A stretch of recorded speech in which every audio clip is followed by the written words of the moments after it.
Sarah here at This Simple Life, and today is Thursday. Y'all are going to be seeing this in June, the first part of June, but it's only mid-May because I decided I struggled. I was on the struggle bus the last book wrap-up that I did, the book reading wrap-up that I did for the month of April, and I struggled, y'all, because I read quite I only read like 4 or 5 books, but I was just like struggling to like keep each character in order and like what I read and all this, and I didn't have the book in front of me because I get a lot of books from the library and things like that. So I decided, we were out running errands this morning and I stopped at a park so my kids could play and all that fun stuff. So I thought I would just go ahead because I need to go back to the library. That's one reason why one of the errands I need to run. So I thought, well, we'll just stop at a park, let the kids play, get some energy out after some of our errands this morning. And I would just kind of go over so far the 3 books that I have read. It is mid-May, so I'm kind of thinking I'll probably be on the same roll reading about maybe 5 books or 6 books, something like that. But anyway, so this way I can read before I get them back to the library. I can kind of read what they're about and kind of be able to expound a little bit better versus me just kind of grappling and being like, oh yeah, well, it happened this way. Like, that's not very interesting, y'all. Just trying to hear me kind of trying to grasp at straws, trying to get this said. So anyway, we're going to jump right into the books. The first book I read, actually, is Secrets by Jude Devereaux.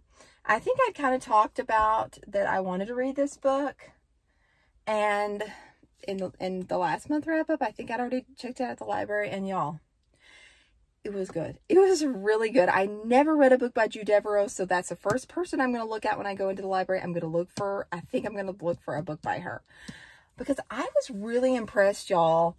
I think it had maybe a little bit of a steamy scene. It's not a sex scene, but I guess what you would consider like a sexual scene. I don't know. It's just, it occurred in a situation, but it was pretty much out of character for this girl. She was kind of going out on a limb, and I think it was like, even the guy knew it was a mistake in all of this. So anyway, that's all I'm going to say about that.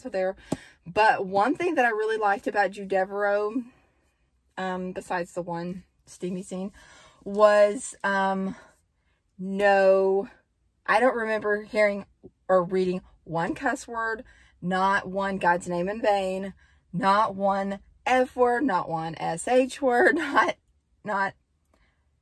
So because of that, I'm going to be checking out another one of her books. This one was called Secrets, as you can see, by Jude Devereaux. And I'll just kind of read what it's about a little bit. At age 12, Cassandra Madden fell in love with Jefferson Ames. At age 12. A young man she met at one of her mother's business conferences. Cassandra held onto this unrequited love in order to cope with her isolated heart and the pain of a cold mother. When she grows up, Cassandra travels to Virginia and becomes the nanny to now widowed Jeff's young daughter. But the object of her desire barely notices her. Then one day she hears shots coming from the mansion of an eccentric neighbor, and in an instant, Cassie's safe little life is turned upside down. She begins to learn that all the people around her aren't who they claim to be. Until Cassie unravels those secrets, she and Jeff can never be happy together. It was really sweet and really good. I highly recommend if you like kind of, it definitely, I won't say it was so many twists that I couldn't figure anything out. It wasn't like, wow, I couldn't figure that out. Like, wow, that's so shocking. It was really subtle little twists in there, but it did have some in it. It had some definite big secrets. So, highly recommend Jude Devereaux's Secrets. I'm definitely going to be checking out another one to see if that's kind of a trend with her, that she does not use cuss words. So glad And now I think one of my kids is coming over here. Buddy, I love you more. Alrighty, y'all have fun, but be nice.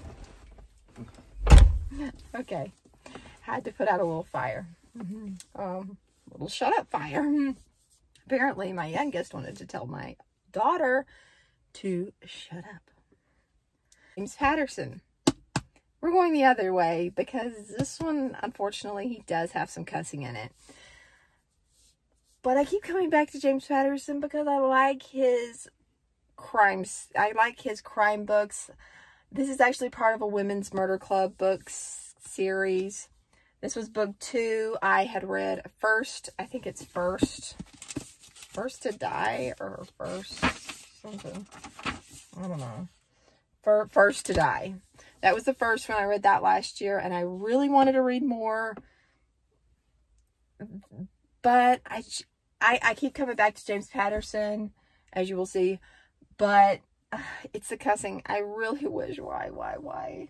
Just take, because honestly, to say whatever you're saying, or I think they think, you know, and under pressure, I don't know if, you know, I would imagine a person under that kind of pressure might let a cuss word slip or whatever, especially if they were used to using them or whatever. But, I don't know. I just feel like it doesn't add anything to the book. I just feel like, I personally don't think it adds, and I really personally wish they would not use that, because but his books are great. I mean, James Patterson books are amazing. Crime scenes, they got a murder, they got an amazing plot, they got a good climax, it starts from the beginning. They're good little short chapters. I mean, on average, this book had 300, I think, almost 400 pages, about 390 pages, and it's got 120 chapters. That's the way James Patterson writes. I love that. I love everything about his books except for the fact that he always has cuss words. Like, anyway, but enough of that. James Patterson's Second Chance. And it says, master of suspense, James Patterson takes us into a terrifying underworld with this second thriller in his dazzling new Women's Murder Club series. And my kids are upset again. They were on the seesaw, and apparently Colt had it to where he was way down at the bottom and she was way at the top.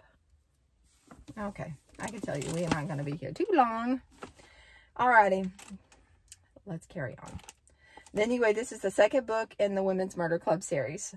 The sensational killings that have rocked San Francisco appear to be unrelated, except in their brutality. But Detective Lindsay Boxer senses there's some thread connecting them all. She calls her friends in the Women's Murder Club together to see if they can discover what it is. Anyway, there's 4 women in this murder club. One of them is anyway, I'll get to that. Anyway, she calls her friends in the Women's Murder Club together to see if they can discover what it is. Surely some clues have been overlooked by their bosses and male colleagues. Working with Chronicle reporter Cindy Thomas, she's one of them, Assistant District Attorney Jill Bernhardt, she's another one, and Medical Examiner Claire Washburn, she's another one, and then the Lieutenant Lindsay Boxer is the 4th woman. Lindsay discovers that there is indeed a link. The victims were of different ages, lived in different locations, and were killed with different weapons, but each had a close relative in a particular profession, a profession that sent a chill through Lindsay's heart. Here we go. Hello. What?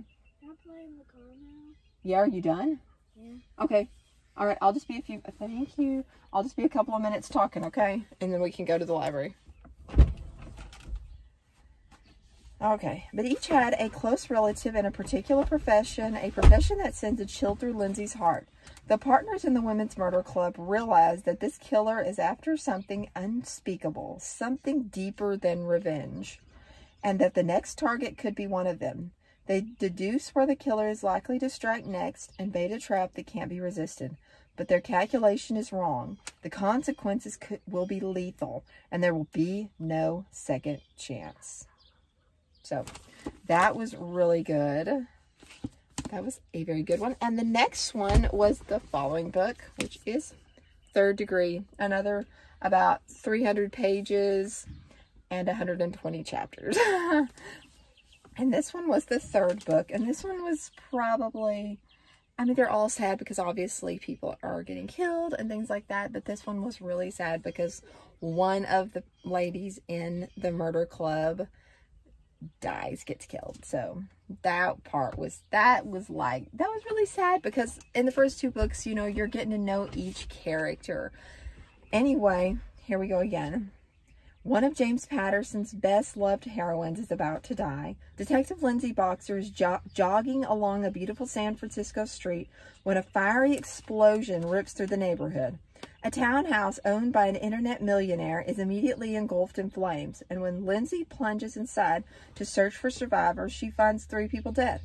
An infant who lived in the house cannot be found, and a mysterious message at the scene leaves Lindsay and the San Francisco Police Department completely baffled. Then a prominent businessman is found murdered under bizarre circumstances with another mysterious message left behind by the killer. Lindsay asks her friends Claire Washburn of the medical examiner's office, Assistant DA Jill Bernhardt, and Chronicle reporter Cindy Thomas to help her figure out who is committing these murders, and why they are intent on killing someone every 3 days. Even more terrifying, the killer has targeted one of the 4 friends who call themselves the Women's Murder Club. Which one will it be? While the investigation rages furiously, Lindsay works very closely with the federal officer assigned to the case. And let's just be real. You know, good and well, when you read that sentence, he's going to be someone really cute. Yeah. Let's just be honest, because characters in books are just always cute. You're not going to work with a not good looking person. That's just the way it is. Everybody that's going to come into the book is just going to be really good looking and really in love or for somebody in the book. That's just a side note. I mean, come on. I knew it. I knew it as soon as I read the plot, but so I'm sure you guys can figure it out too. And here we go. While the investigation rages furiously, Lindsay works very closely with a federal officer assigned to the case. He just so happens to be assigned to the case. It's very funny. Anyway, at the same time, she learns that one member of the Women's Murder Club is hiding a secret so dangerous and unbelievable that it could destroy them all. It says, and then we talk about a little bit about working with Andy Gross. I think he co-wrote these books with James Patterson. Working with Andy Gross, James Patterson delivers a breakneck pace and never-saw-it-coming plot twists that have made him the top-selling and most addictive thriller writer at work today. Third Degree is another searing and unforgettable thriller from the master of the craft. I have to say that's true because I've already read 3 of the books. And yeah, I'm kind of itching to read number 4. It's really good, y'all. I mean, they're good. There are plot twists. And I wouldn't say there were obvious plot twists either. Why is it so hard? I keep wanting to say plot twists. And I wouldn't say there were obvious plot twists either. They are... He can write. He can write. He can write some thriller books. He can write some suspense. He can write some... I mean, like, the last few nights I have been bawling asleep reading these books. Like, it's true. It's true. and with the... I think with the chapters only being like, I think at most they're like 4 pages at most.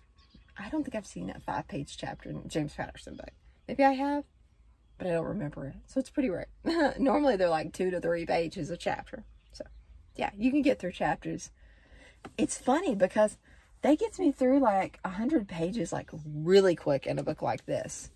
Whereas, you know, like this book, it had like over 400 pages in this book. I mean, it's like a thick book.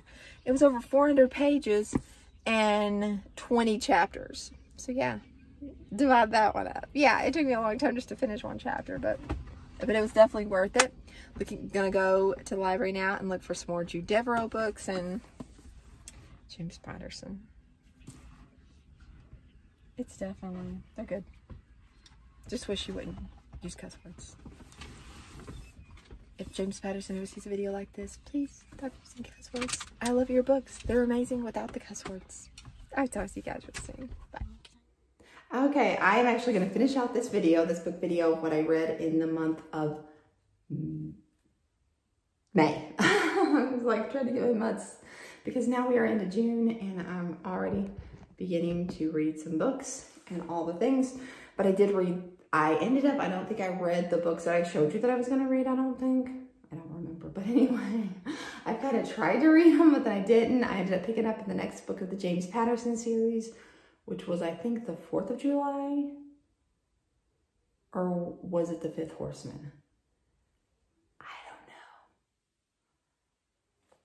But I know I've read the 4th of July and the 5th Horseman. I don't remember. I need to go back and see what I've read. Anyway, they were both really good, of course. I mean, James Patterson. They were really good. I really liked them. I'm right in the middle of getting ready real quick. And I am using the Saint, which used to be called mascara makeup.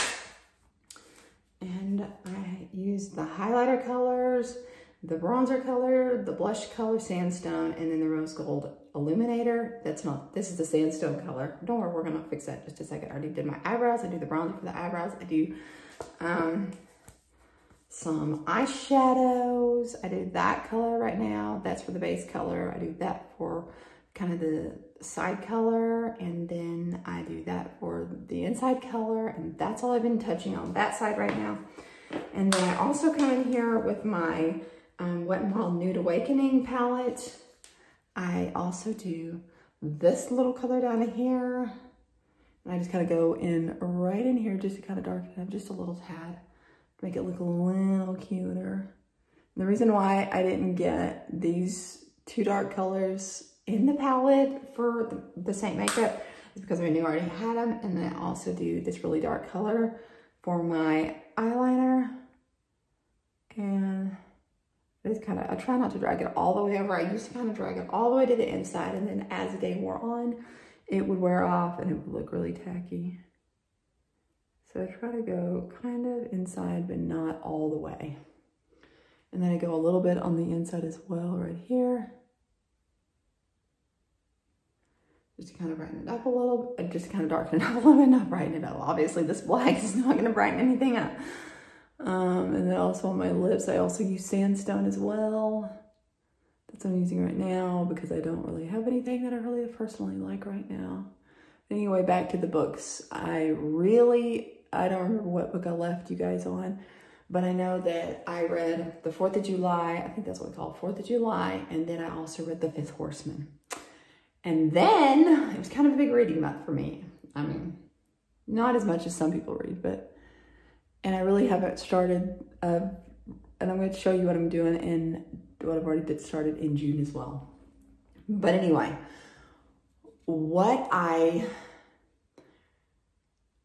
it's not all coming to me, but I remember they were both good. I liked them. And I found that the 5th Horseman of James Patterson, and maybe it was true for 4th of July too. I found 5th Horseman, I saw that he kind of changed. There's another co-author with him, and it was actually less cussing, like a lot less cussing in 5th Horseman, and maybe same for 4th of July. But anyway, I know I kind of touched on that a little bit, wished that there would be less of that. Well, lo and behold, there was. They switched co-authors. So I was really impressed with that. I was really glad because I really love his books. I love his Women's Murder Club book series. But I'm not crazy about the cussing. But I really found that 5th Horseman, and maybe 4th of July too, it had a lot less. Then the other book I read, and also I will have these books go across the screen or have them pop up on the screen as well, was, oh my gosh, it was by, Lineage of Grace by Francine River. Oh my gosh, I didn't get completely through it, but I got through a bunch of the stories in it. It was like 5 stories, like one of Tamar, Rahab, Ruth, Mary, I don't remember, Esther maybe? I got through Ruth and Tamar and Rahab. I know I got through 3. I don't know if I got through 4 and 5 yet, but Anyway, I'll have to check it out again. It became due back at my library. So yeah, that was what I read in the month of May. And it was a pretty good reading month. I read a lot. And what I was going to tell you was I actually subscribed. Well, I actually subscribe and pay now. You get like a free subscription for like maybe a free 2 weeks or free, maybe even a free month. But I think it was just a free 2 weeks from Scribd. I'll have it go across the screen. It's like SCRIBD, and you can download it in your apps in your store, on your app store. And I really love it. It has most of the books that I was reading. So even if because I became really busy in the end of May. Yeah, the end of May. I keep thinking that this is, yeah. But anyway, my phone's just telling me that I have a low battery. So I gotta speed this up a little bit. And anyway, I decided I would jump on here and wrap that video up because I needed to get that video out. Because I love seeing what other people are reading. I don't know if y'all are interested in these videos. If you are, leave me a comment below and let me know if you enjoy seeing these videos. I'm kind of using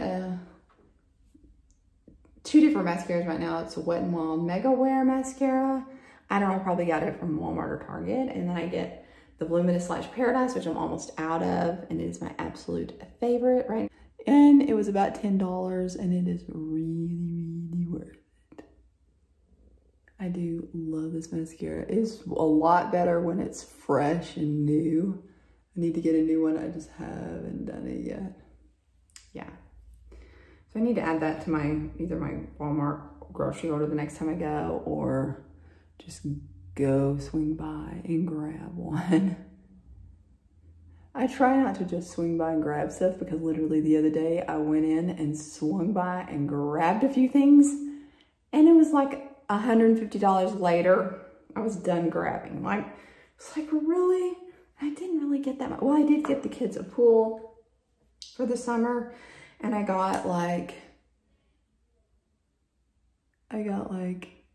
also ended up getting like a little slide. So I did get some things, like I got some things. And I'm trying to do some home projects around the house as well. So yeah, so I mean, I'm doing some things, so it wasn't like completely like, it wasn't like nothing, but still, it just seemed like it shouldn't be $150 or $200 worth of stuff, you know. It just seems like it's so much. It adds up really fast. But I did have quite a bit of stuff. I will have to say I did grab several different things because I'm doing some paint projects, and so I was grab some paint, and that adds up quick. Even though paint's a pretty easy, inexpensive way to like change something really quick, I mean, it still takes, it's money, you know, you still have to buy it. So anyway, let's make my face look more presentable now. I just used this double-ended hack brush from Mascara Makeup. This end I use, it's the blush and bronzer end. Yeah, so I'm excited. In a couple of weeks, I'm actually supposed to go and get my hair done. I'm gonna get it cut. I'm excited about that because it's gonna be a mess back here.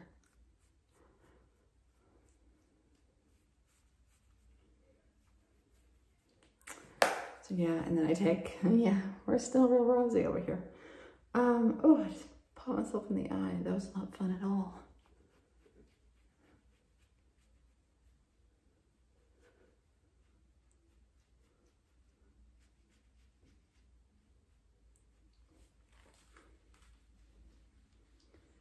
Yeah, make myself look a little better here. I'm gonna add some color to my face.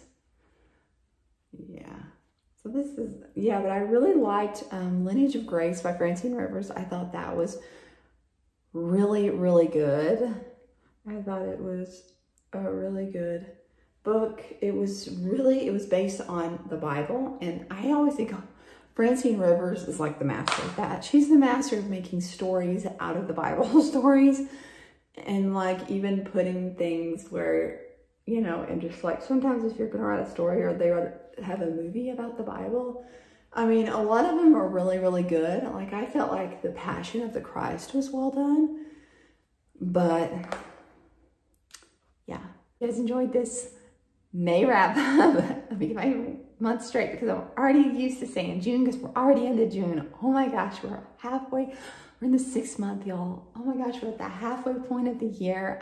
That just blows me away. 2021 is almost done, and I just got good at saying 2021. Is anybody else like that, where they just feel like I just got good at saying the year, and then it's gonna be 2022? I think I'm gonna actually enjoy saying 2022 better, but I'm used to saying 2021. Okay, that's it for now. Hope you guys enjoyed this video, and if you did, please give it a big thumbs up, and if you are not already subscribed, please, I encourage you to hit that red subscribe button and come back for more. I will have lots more content, homeschool, mommy videos, cooking videos, cleaning videos. I've got lots of things in the house, and I'm doing projects, and I want to show you. I'm trying to take my house a little more neutral because that blue-gray stuff has got to go. I hope you guys enjoyed this video, and I'll talk to you guys real soon. Bye-bye.